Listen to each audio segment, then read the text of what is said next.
বিরতির পর স্বাগত। চাকমা সম্প্রদায়ের প্রধান উৎসব হচ্ছে বিজু উৎসব। আর এই বিজু উৎসব রাজ্য জুড়েই পালন করা হচ্ছে। ঠিক তেমনি রাজ্যের পাহাড় প্রত্যন্তেও কিন্তু এই অনুষ্ঠানকে নিয়ে চরম ব্যস্ততা চাকমা সম্প্রদায়ের মধ্যে। জানা গেছে যে ত্রিপুরা রাজ্যেও মেতে উঠেছে চাকমা জনজাতিরা।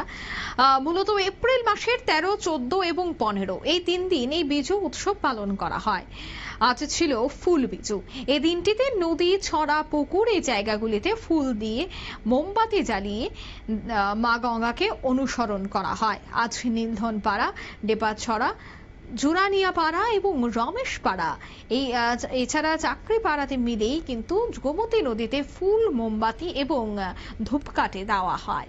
কি বলছেন তারা এই অনুষ্ঠানকে বা এই উৎসবকে কেন্দ্র করে শোনাচ্ছে।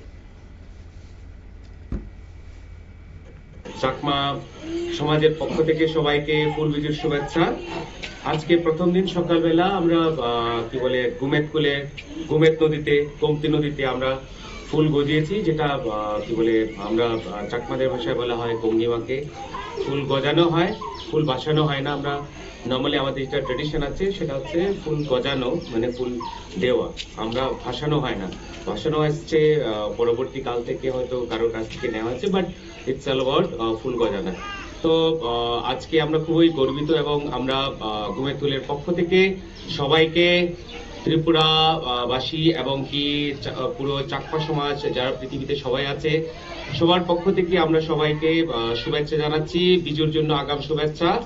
সবাইকে প্রীতি শুভেচ্ছা জানিয়ে আমরা আজকে খুব ধন্যবাদ জানাচ্ছি সবাইকে, সবার সাহায্য সহযোগিতা এবং কি আমাদের সাথে প্রশাসন থেকে শুরু করে সবাই আমাদেরকে সাহায্য সহযোগিতা করেছে, সেটার জন্য আমরা সবাইকে শুভেচ্ছা জানাচ্ছি। আজকে প্রথমত আমরা শুরু করেছিলাম আমরা 4টা গ্রাম মিলে, যতনবাড়ির 4টা গ্রাম মিলে, আমাদের একদম যতনবাড়ির একদম মেইন যতনবাড়ির 4টা গ্রাম মিলে আমরা শুরু করেছিলাম। নীলদনপাড়া, তারপরে দেবপাচড়ি।